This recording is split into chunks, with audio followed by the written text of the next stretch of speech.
नमस्कार दोस्तों, आज के इस लेक्चर में हम लोग फिजिक्स के मल्टीपल चॉइस क्वेश्चन करेंगे। पिछले लेक्चर में हम लोगों ने 1 to 25 क्वेश्चन तक किए हैं। इस लेक्चर में हम उसके आगे की करेंगे। ये सारे क्वेश्चन पेपर में पूछे गए हैं। हो सकता है कि फ्यूचर में आप लोग को एग्ज़ाम में देखने को भी मिल जाए, तो आप लोग वीडियो को पूरा अंत तक देखिएगा। हमारे चैनल का नाम है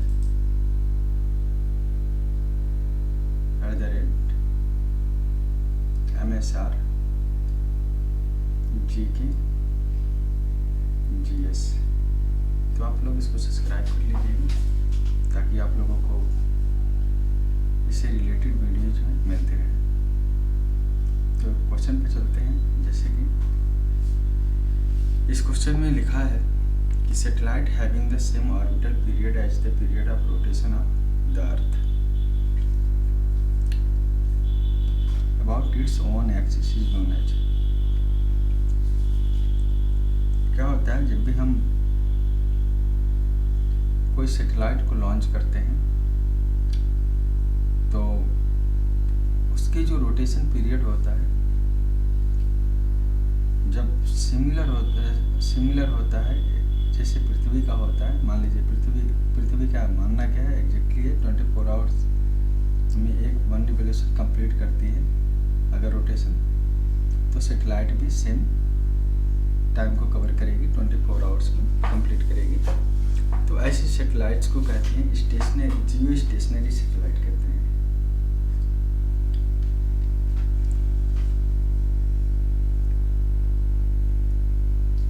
इसमें नेक्स्ट क्वेश्चन में कह रहा है कि ball bearing are use in bicycle, car etc because.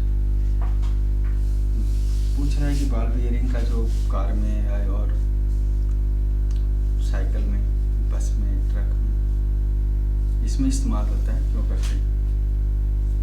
ठीक है, तो जो साइकिल और कार्स वगैरह में होते हैं, क्या होते हैं कि बॉल बियरिंग इसलिए इस्तेमाल किया जाता है क्योंकि उसका एरिया कॉन्टेक्ट क्या होता है, कम होता है as compare to the roller bearing. अगर जब भी आप रोलर बियरिंग को देखोगे तो रोलर बियरिंग आपकी ऐसी होगी, ठीक है। तो आप देखेंगे कि इतना एरिया, सरफेस एरिया कांटेक्ट में आएगा पूरा का पूरा। बॉल बियरिंग में क्या है, बॉल बियरिंग में आपका ये वाला पॉइंट कांटेक्ट में आता है, इसमें कोई तो एरिया कांटेक्ट कम होने से क्या होता है, फ्रिक्शन कम जनरेट होगा, जिससे हीटअप कम होगा बियरिंग आपका, और बियरिंग की लाइफ ज़्यादा चलेगी। इसलिए क्या है आपका करेक्ट आंसर, वो है the effective area of contact between wheel and axle is reduce. पहिए और धुरी के बीच संपर्क का प्रभावी क्षेत्र कम हो जाता है बॉल बियरिंग को इस्तेमाल करने से।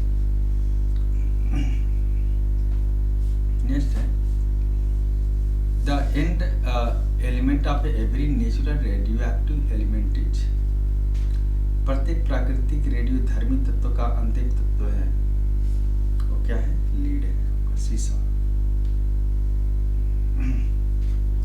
नेक्स्ट है on which of the following does the specific resistance of a conducting wire depends.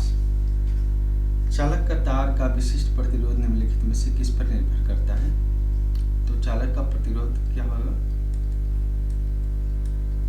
ये स्पेसिफिक रेजिस्टेंस होता है और एल बटा एरिया। ठीक है, तो आप एक चीज़ देखेंगे, जब भी आप स्पेसिफिक रेजिस्टेंस निकालोगे जैसे, तो आर गुणे एरिया बटा लेंथ। तो आपका स्पेसिफिक रेजिस्टेंस किस पर डिपेंड कर रहा है, रेजिस्टेंस पर भी करेगा, एरिया पर भी करेगा और लेंथ पर भी करेगा। और रेजिस्टेंस आपका किस पर डिपेंड करता है, ये मटेरियल पर होता है, डिपेंडेंट होती है। मान लीजिए कि कोई सिल्वर है या गोल्ड है, आयरन है, तो उस पर वो डिपेंडेंट होता है। तो आपका पहला क्या कह रहा है, the length of wire, cross section area of wire and materials of wire, ये तीनों पर क्या करेगी, आपकी स्पेसिफिक रेजिस्टेंस डिपेंड करेगी।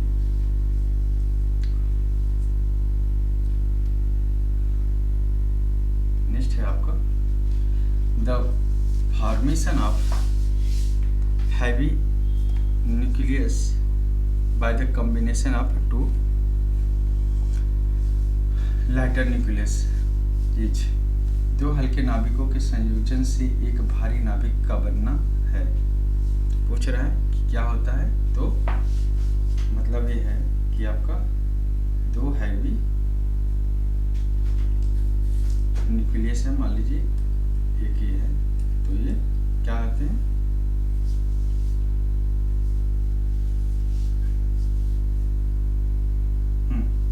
तो ये एक बड़ा सा न्यूक्लियस बनाते हैं। तो कब होता है, जब न्यूक्लियर फ्यूजन होता है।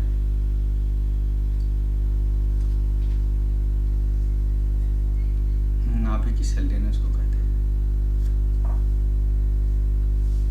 अब इसमें क्या है आपका, इसमें कह रहा है कि a photon of X-ray has energy of 1 kilo electron volt. A photon of visible radiation has the energy of 3 electron volt. In this context, which one of the following statement is not correct? पूछ रहा है कि जो x ray होती है उसकी जो energy है 1 किलो इलेक्ट्रॉन वोल्ट है, और जो विजिबल रेडिएशन है उसका 3 इलेक्ट्रॉन वोल्ट है। तो पूछ रहा है कि इसमें से कौन जो है विजिबल नहीं है।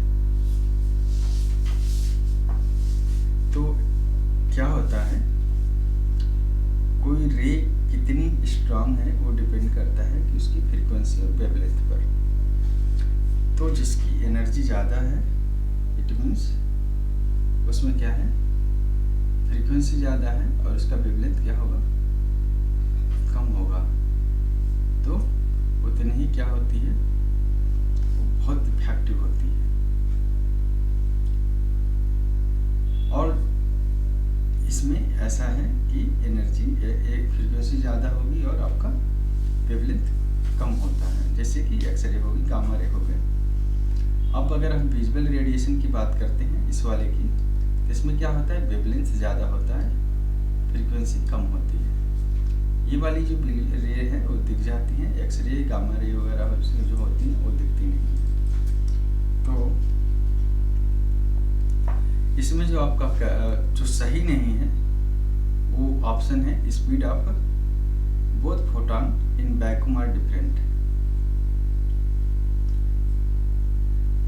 वैक्यूम में कह रहा है कि दोनों जो फोटॉन है दोनों के वो अलग होंगे, ये सही नहीं है, दोनों के क्या होंगे, सेम होते हैं। नेक्स्ट है कि hydrogen bomb is based on the principle of. तो हाइड्रोजन बम कौन से प्रिंसिपल पर काम करता है, तो होता है आपका नाभिकीय संलयन पर। याद रखना है, नाभिकीय संलयन पर काम करता है। नेक्स्ट है which type of wave are utilised in the night visionary equipment. तो नाइट जो विजनरी इक्विपमेंट्स होते हैं, जैसे थर्मल इमेजिंग कैमराज हुआ तो होते हैं, तो क्या होता है, रात को इस्तेमाल होती हैं, जो होती है इमेजेस को या किसी भी इंसान को रात में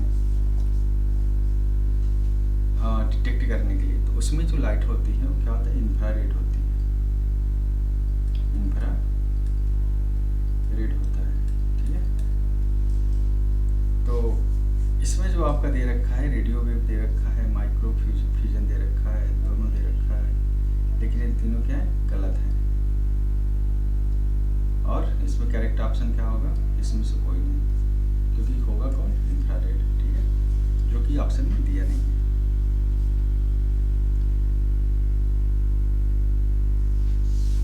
नेक्स्ट है nuclear reactor is an example of. Nuclear reactor किसका उदाहरण है, न्यूक्लियर रिएक्टर जो होता है आपका कंट्रोल्ड फ्यूजन होता है, नियंत्रित विखंडन। ओम्स लॉ को परिभाषित करना है तो आप कैसे करेंगे, V directly proportional to I होता है। V को जब प्रोपोर्शनलिटी हटाते हैं तो कांस्टेंट होता है, जिसको R कहते हैं, I हो गया, ठीक है। तो आप देखोगे कि ओम्स का लॉ मतलब रेजिस्टेंस किस पर डिपेंड कर रहा है, वोल्टेज और करंट दोनों पर। तो ऑप्शन ये वाला सही है। नेक्स्ट है कि when a bar magnet is cut into two equal half, the pole strength of each piece। मान लीजिए आप कि आपके पास एक मैग्नेट है, इसको दो टुकड़े कर दिया, तो अब क्या हो जाएगा, एक मैग्नेट आपका इस हिस्सा हो जाएगा, दूसरा ये हो जाएगा, दोनों ही अलग अलग मैग्नेट की तरह काम करेंगे। अब इसमें क्या है, मैग्नेट की लेंथ तो कम हो रही है, लेकिन ये मैग्नेट की काउंटिंग में अगर बात करते हैं तो दोनों दो मैग्नेट हो जाएंगे।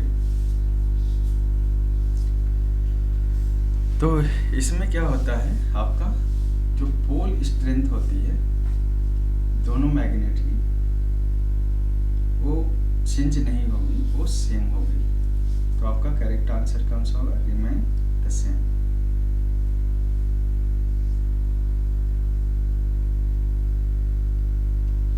नेक्स्ट है the optical phenomena that is primarily responsible for observation of rainbow on a rainy day. क्या होता है, जो वाटर पार्टिकल्स होते हैं, या कह सकते हो जो पानी की बूंदें हैं, उसमें क्या होगा, जब रे इंटर करती है सूरज की रोशनी, तो क्या करती है, उस 7 कलर्स में दिखती है, उसे रेनबो कहते हैं, रेनबो फॉर्म बनाती है। और जो रीजन है उसके पीछे का जो रीजन है डिस्पर्सन का है। तो याद रखिएगा, इसमें रेन ड्रॉप्स जो होता है वो क्या करती है, डिस्पर्सन की वजह से रेनबो हमको दिखता है। फ्यूल यूजिंग ब्रीडर रिएक्टर, जो ब्रीडर रिएक्टर होता है आपका, उसमें कौन सा फ्यूल इस्तेमाल करते हैं, तो उसमें होता है आपका यूरेनियम 235।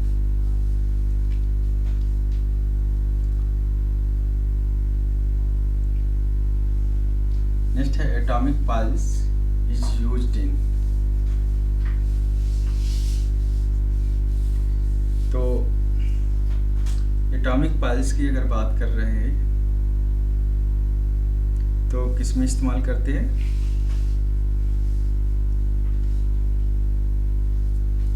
इसमें होता है प्रोडक्शन ऑफ न्यूक्लियर फिजन। इसका जो करेक्ट आंसर होगा, प्रोडक्शन ऑफ न्यूक्लियर फिजन में एटॉमिक पल्स का इस्तेमाल किया जाता है।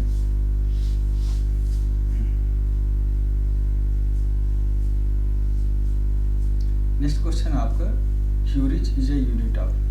ये बहुत इंपॉर्टेंट क्वेश्चन है जो अक्सर पेपर में पूछा जाता है, तो आप लोग ध्यान रखिएगा। क्यूरिज इज ए यूनिट ऑफ किसका होता है, रेडियो एक्टिविटी का, रेडियोधर्मिता का। तो बहुत इंपॉर्टेंट है, पेपर में डायरेक्ट कई बार पूछा जाता है, तो आप लोग ध्यान रखिएगा। In the nuclear reactor heavy water DTO is use in form of.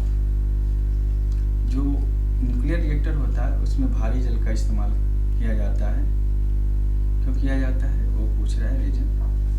तो जो न्यूट्रॉन्स होते हैं उनकी स्पीड को स्लो डाउन करने के लिए इस्तेमाल करते हैं as a moderator. The mass energy relation is the conclusion of. Mass energy का मतलब हो गया E is equal to mc²। अब इसमें क्या है, आइंस्टीन ने इस थ्योरी को दिया था और ये बहुत ही डेंजरस थ्योरी है जो दुनिया को विनाश की कह सकते हैं कि साइंटिस्टों ने इतना जो न्यूक्लियर वेपन्स वगैरह हैं इन लोगों ने इसकी प्रिंसिपल का यूज करके डेवलप किया। तो ये काफ़ी डेंजरस थ्योरी है, E इक्वल टू mc²। तो आप लोग इसको एक बार गूगल करके पढ़िएगा, काफ़ी इम्पोर्टेंट थ्योरी है। तो जनरल थ्योरी ऑफ रिलेटिविटी जो है ये आइंस्टीन ने दी है।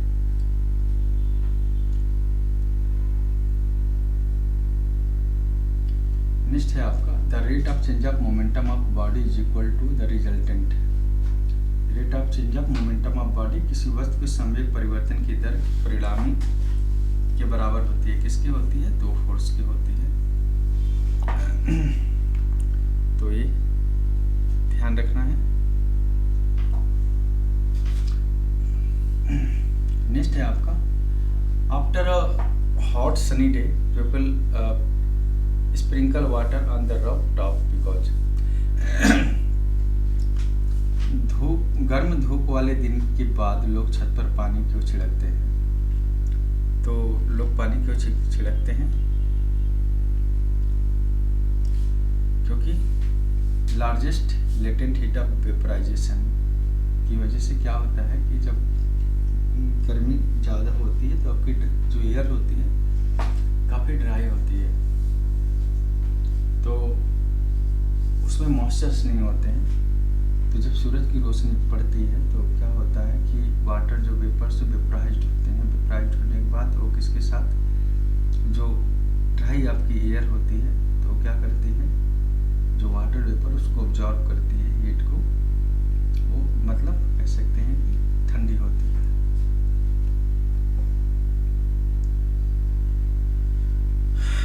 तो इसमें आपका जो करेक्ट आंसर है कौन सा है? Water has the large latent heat of vaporisation. Mechanical power की एसआई यूनिट पूछ रहा है, तो पावर का एसआई यूनिट क्या होता है? वाट होता है।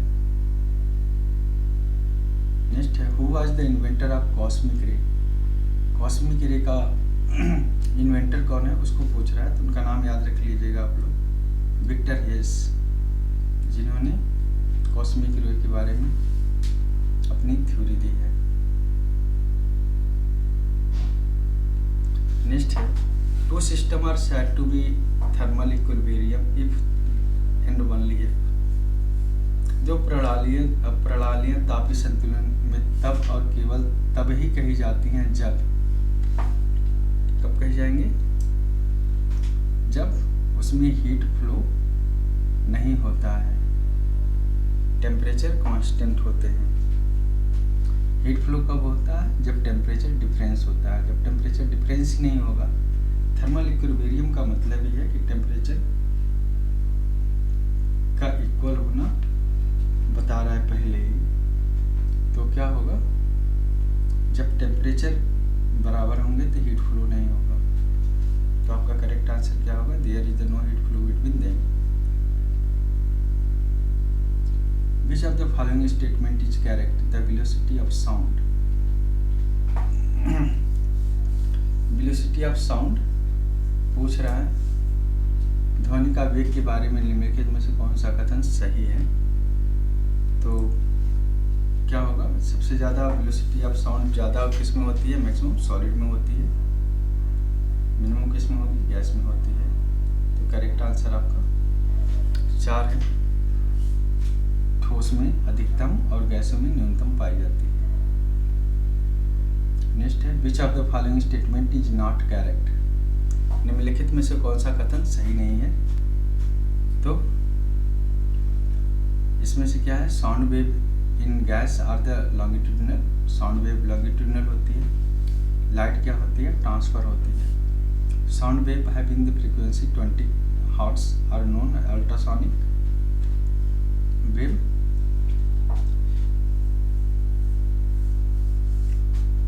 Sound wave having the higher amplitude or louder, और लास्ट वाला है आपका the sound wave with high audible frequency are sharp। तो इसमें जो आपका कथन जो सही नहीं है वो ये कौन सा है? आपका ये वाला, sound wave having the frequency below 20 hertz are known as क्या होती है? अल्ट्रासोनिक। अल्ट्रासोनिक में क्या होता है? 20 किलो हर्ट्ज से ज़्यादा फ्रीक्वेंसी होती है। ठीक है, इसमें क्या है? इंफ्रासोनिक वाला दिखा रहा है। इंफ्रासोनिक में क्या होता है? 20 हर्ट्ज से कम फ्रीक्वेंसी होती है। तो आपका इसमें जो सही नहीं है वो है ये वाला ऑप्शन दूसरा।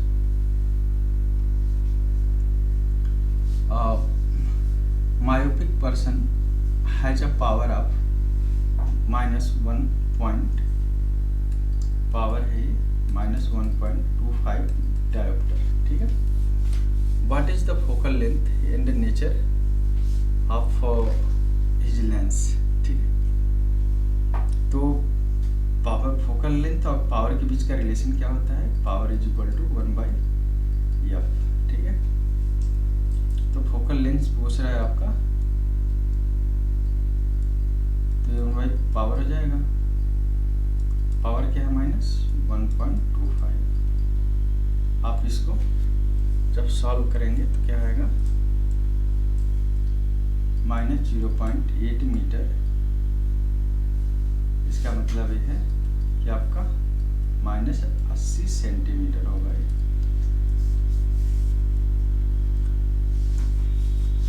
तो आपका क्या हो जाएगा, ये आखिरी ऑप्शन जो है क्या लिख रहा है, 80 सेंटीमीटर कॉनकेव लेंस। ठीक है, करेक्ट आंसर आपका ये वाला होगा, ये ध्यान रखिएगा। फार्मूला जब भी कभी आए पावर और फोकल लेंथ का रिलेशन का, तो P=1/f होता है, आप देख सकते हैं। तो आज के इस लेक्चर में हम लोग इतना ही रखते हैं, 25 क्वेश्चंस बहुत हैं, और आप लोग को उम्मीद है कि क्वेश्चन समझ में आए होंगे। चैनल को सब्सक्राइब कर लीजिएगा ताकि आपको आगे की वीडियो मिलते रहे। क्वेश्चन सारे इंपॉर्टेंट होते हैं, कोई भी पेपर में पूछे जा सकते हैं, और ये सारे क्वेश्चन किसी न किसी एग्जाम में आए हुए हैं, तो इसलिए भी आप लोग को एक बार देखना, रीड करना बहुत ज़रूरी हो जाता है। तो थैंक यू, आप आज के लिए इतना ही, और हमारे साथ जुड़े रहिए। Thank you for watching.